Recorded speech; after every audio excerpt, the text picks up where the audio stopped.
Assalamualaikum warahmatullahi wabarakatuh. Selamat siang semuanya. Jadi hari ini kita akan belajar mengenai mata kuliah pelatihan dan pengembangan SDM. Kami dari kelompok 2 akan membahas tentang pelatihan strategis, di mana mata kuliah ini diempu oleh Ibu Dr. Nova Mardiana, SEMM. Sebelum kita masuk ke dalam materi, izinkan saya memperkenalkan anggota kelompok 2. Yang pertama ada Delia Indriani. Lalu yang kedua ada Injira Adila Safira. Lalu ada Aisyah Rizka Ayundra. Dan yang terakhir ada Khairul Maulana. Adapun tujuan pembelajaran kita pada siang hari ini adalah yang pertama, mendiskusikan bagaimana strategi bisnis mempengaruhi jenis dan jumlah pelatihan di sebuah perusahaan. Yang kedua, menjelaskan tentang pelatihan strategis dan proses pengembangan. Lalu yang ketiga, mendiskusikan kekuatan dari fungsi pembelajaran tertanam dalam bisnis. Kita masuk pada bagian pendahuluan. Strategi bisnis merupakan rencana mengintegrasikan tujuan, kebijakan, dan tindakan perusahaan. Strategi bisnis membantu mengarahkan efektivitas perusahaan pada bagian produksi, keuangan, pemasaran, sumber daya manusia untuk mencapai tujuan tertentu.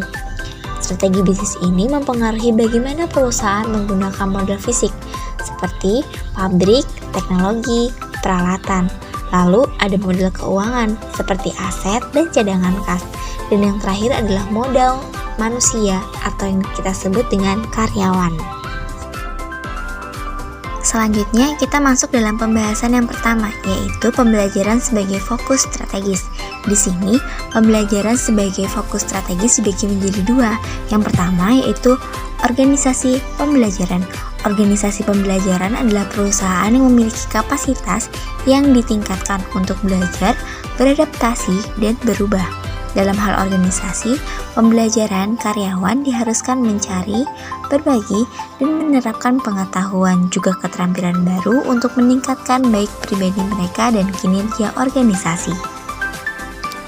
Yang kedua, yaitu implikasi pembelajaran terhadap pengembangan sumber daya manusia.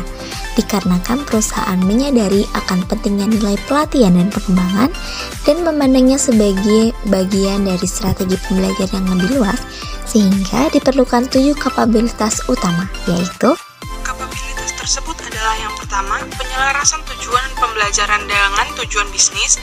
Yang kedua, pengukuran dampak bisnis keseluruhan dari fungsi pembelajaran.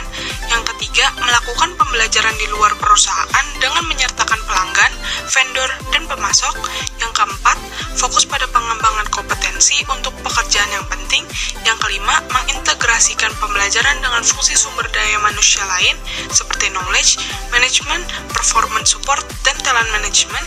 Yang keenam, pendekatan pencapaian yang mencakup pelatihan seperti e-learning. Dan yang ketujuh, mendesain dan melakukan penyampaian kursus bagi pengembangan kepemimpinan. Lalu selanjutnya masuk ke proses pelatihan dan pengembangan strategis. Bagian pertama itu, identifikasi inisiatif pelatihan dan pengembangan strategis yang mendukung strategi. Inisiatif pelatihan dan pengembangan strategis adalah tindakan terkait pembelajaran yang harus diambil perusahaan untuk membantunya mencapai strategi bisnisnya. Inisiatif pelatihan dan pengembangan strategis bervariasi oleh perusahaan tergantung pada industri, tujuan, sumber daya, dan kemampuan perusahaan. Inisiatif ini didasarkan pada lingkungan bisnis, pemahaman tentang tujuan dan sumber daya perusahaan, dan juga wawasan tentang opsi pelatihan dan pengembangan potensial.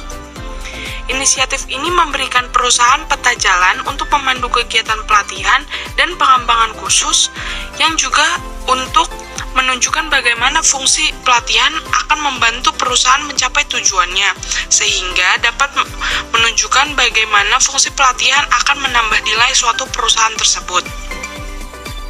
Lalu bagian selanjutnya ada penyediaan kegiatan pelatihan dan pengembangan terkait dengan inisiatif pelatihan dan pengembangan strategis. Setelah perusahaan memilih inisiatif pelatihan dan pengembangan strategis yang terkait dengan strategi bisnisnya, perusahaan kemudian mengidentifikasi kegiatan pelatihan dan pengembangan khusus yang akan memungkinkan inisiatif ini tercapai.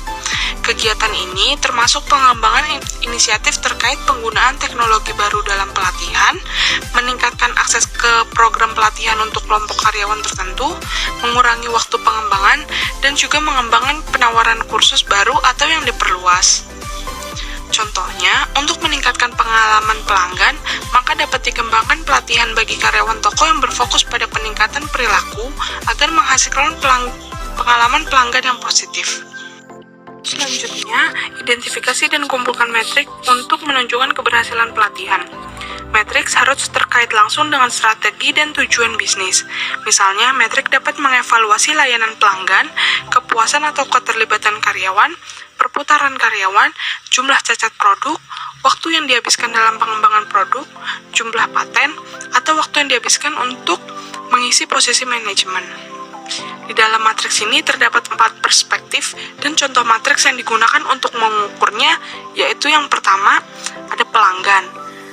Yang diukur dalam pelanggan ini yaitu waktu, kualitas, kinerja, layanan, dan juga biaya. Lalu yang kedua ada dari sisi internal. Dari sisi internal ini yang diukur adalah proses-proses yang akan mempengaruhi kepuasan pelanggan. Lalu yang ketiga, inovasi dan pembelajaran. Yang diukur di sini yaitu efisiensi operasi, kepuasan karyawan, dan peningkatan berkelanjutan. Lalu yang terakhir adalah dalam bagian keuangan. Yang diukur di sini yaitu profitabilitas, pertumbuhan, dan nilai pemegang saham. Selanjutnya yaitu proses pelatihan dan pengembangan strategis. Bisa kita lihat di sini, terdapat perumusan dan identifikasi strategi bisnis.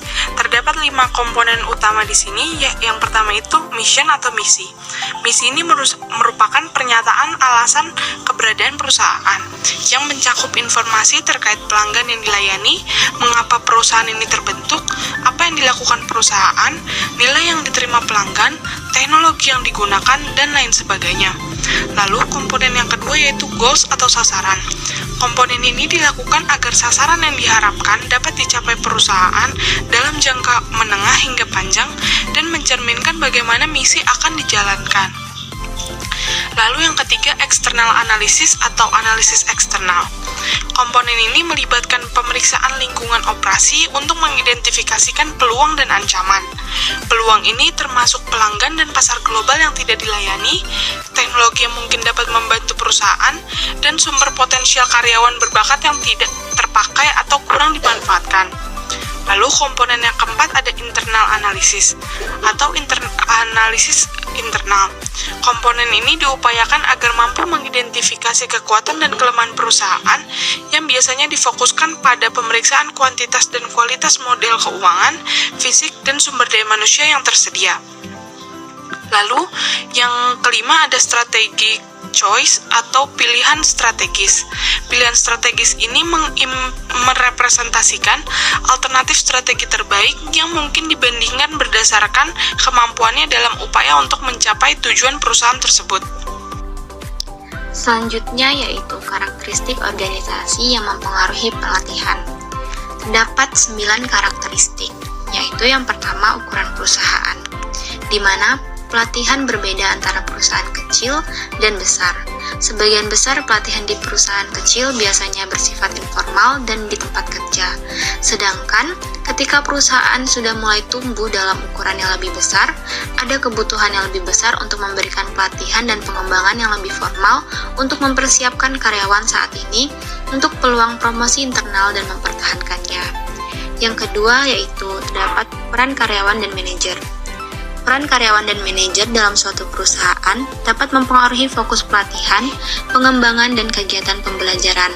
Secara tradisional, peran karyawan adalah melakukan pekerjaan mereka sesuai dengan arahan manajer mereka, dan karyawan tidak terlibat dalam peningkatan kualitas produk atau layanan. Yang ketiga yaitu dukungan manajer puncak. Manajer puncak di perusahaan dan anggota tim eksekutif lainnya memainkan peran kunci dalam menentukan pentingnya pelatihan dan pembelajaran di perusahaan. Hal itu karena manajer puncak bertanggung jawab untuk berperan aktif dalam mengatur pembelajaran, termasuk mengkaji tujuan dan sasaran, serta memberikan wawasan tentang bagaimana mengukur efektivitas pelatihan. Yang keempat yaitu integrasi unit bisnis, yaitu di mana sejauh mana unit atau bisnis perusahaan terintegrasi dapat mempengaruhi jenis pelatihan yang dilakukan. Dalam bisnis yang sangat terintegrasi, karyawan perlu memahami unit, layanan, dan produk lain di perusahaannya. Yang kelima yaitu kehadiran global. Untuk perusahaan dengan operasi global, pelatihan digunakan untuk mempersiapkan karyawan untuk penugasan sementara atau jangka panjang di luar negeri. Tantangan utamanya yaitu memastikan pembelajaran efektif untuk semua karyawan, terlepas dari bahasa yang mereka gunakan atau latar belakang budaya mereka. Keenam yaitu kondisi bisnis. Untuk perusahaan dalam lingkungan bisnis yang tidak stabil atau resesi, yang dicirikan dengan merger, akuisisi, atau disinvestasi bisnis, pelatihan mungkin ditinggalkan, diserahkan kepada kebijaksanaan manajer, atau menjadi lebih bersifat jangka pendek. Yang ketujuh yaitu praktik HRM lainnya. Praktik HRM ini berkontribusi pada daya tarik, motivasi, dan retensi modal manusia yang dapat membantu perusahaan mendapatkan keunggulan kompetitif. Pelatihan bersama dengan seleksi, manajemen kinerja, dan kompensasi mempengaruhi daya tarik, motivasi, dan retensi modal manusia. Yang kedelapan yaitu perencanaan sumber daya manusia. Perencanaan sumber daya manusia mencakup identifikasi, analisis, peramalan, dan perencanaan perubahan yang diperlukan di bidang sumber daya manusia untuk membantu perusahaan memenuhi perubahan kondisi bisnis.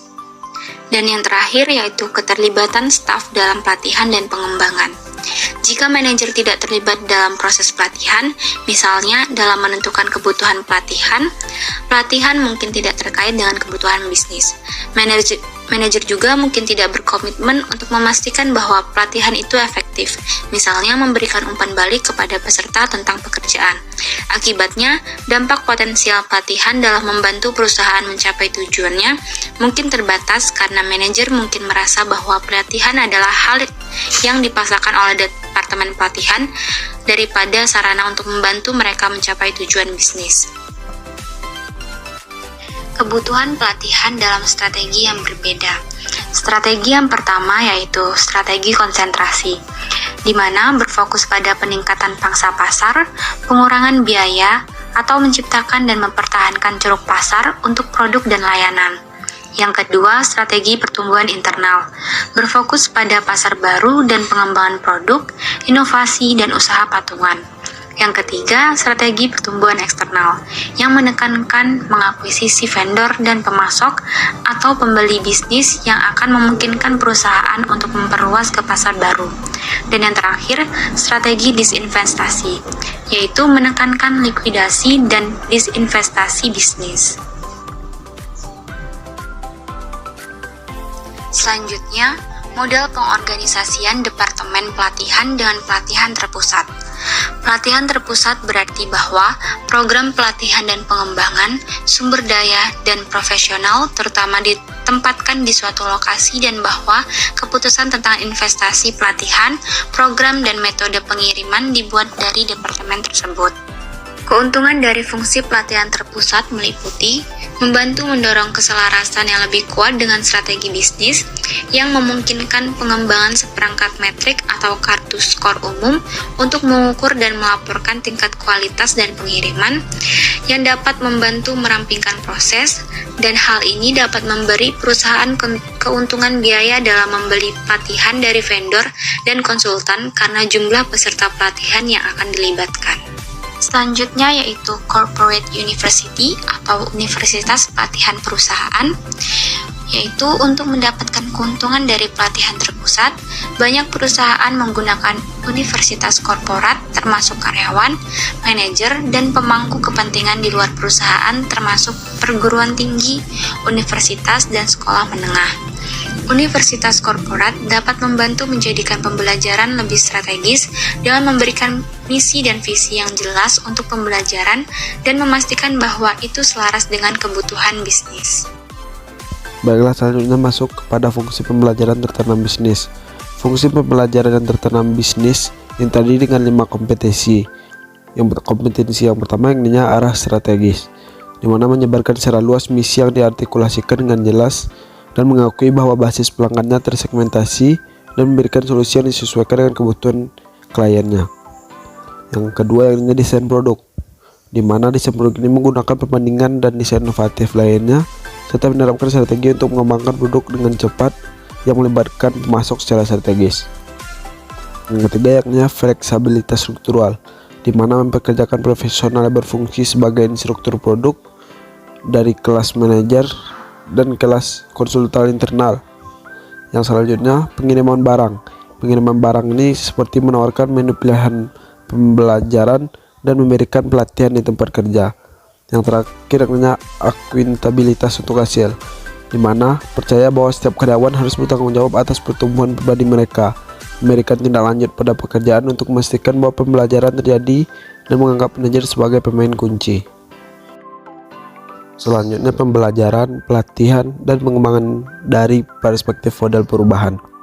Ada banyak alasan mengapa perusahaan terpaksa berubah, termasuk pengenalan teknologi baru, kebutuhan untuk lebih memanfaatkan keterampilan karyawan dan memanfaatkan tenaga kerja yang beragam, atau keinginan untuk memasuki pasar global. Dan selanjutnya yang 4, kondisi yang diperlukan untuk terjadinya perubahan, yang mana yang pertama karyawan harus memahami alasan perubahan dan setuju dengan alasan tersebut. Yang kedua, pegawai harus memiliki keterampilan yang dibutuhkan untuk mengimplementasikan perubahan. Yang ketiga, yakni karyawan yang harus melihat bahwa manajer dan karyawan lain dalam posisi berkuasa dan mendukung perubahan struktural organisasi seperti komunikasi dan sistem manajemen kinerja harus mendukung perubahan. Selanjutnya, pelatihan oleh outsourcing. Pengadaan mengacu pada penggunaan perusahaan luar atau perusahaan jasa eksternal yang bertanggung jawab penuh dan mengendalikan beberapa kegiatan pelatihan dan pengembangan, atau yang mengambil alih semua atau sebagian besar pelatihan perusahaan, termasuk administrasi, desain, pengiriman, dan pengembangan. Pengendalian proses bisnis mengacu pada outsourcing dari setiap proses bisnis, seperti human resource management, produksi, ataupun pelatihan. Jadi, kesimpulan dapat kita ambil, agar pelatihan dapat membantu perusahaan mendapatkan keunggulan kompetitif, pelatihan harus membantu perusahaan mencapai tujuan dan sasaran bisnis, serta strategi yang berbeda, seperti konsentrasi, pertumbuhan internal, pertumbuhan eksternal, dan desain investasi. Mempengaruhi tujuan bisnis dan menciptakan kebutuhan pelatihan berbeda. Selain itu, diskusi tentang berbagai model fungsi pelatihan, karena pelatihan memberikan kontribusi yang lebih besar terhadap pencapaian strategi dan tujuan bisnis. Model universitas bisnis dan universitas korporat akan menjadi lebih lazim, karena pembelajaran, pelatihan, dan pengembangan melibatkan perubahan dan kondisi yang diperlukan bagi manajer serta karyawan untuk menerima dan memperoleh manfaat dari program baru. Berikut merupakan salah satu contoh perusahaan yang ada di Indonesia yang melakukan pelatihan strategis dengan pelatihan pengembangan sumber daya manusia yang dimiliki oleh para karyawannya, di mana diharapkan dari pelatihan tersebut akan memberikan dampak yang baik bagi perusahaan juga baik untuk karyawannya.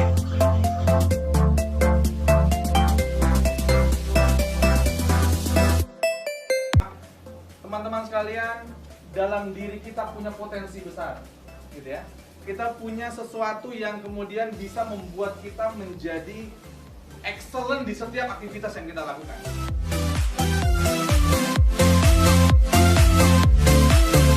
Setiap karyawan memiliki kesempatan untuk mengembangkan karirnya sesuai dengan bakat dan kapabilitas mereka dalam memimpin yang disesuaikan dengan kebutuhan di perusahaan. Nah, itu tadi merupakan penjelasan dari materi pelatihan strategis dari mata kuliah pelatihan dan pengembangan sumber daya manusia. Terima kasih atas perhatiannya. Bagi teman-teman yang ingin bertanya atau memberikan pendapat, kami persilakan. Kami akhiri. Wassalamualaikum warahmatullahi wabarakatuh.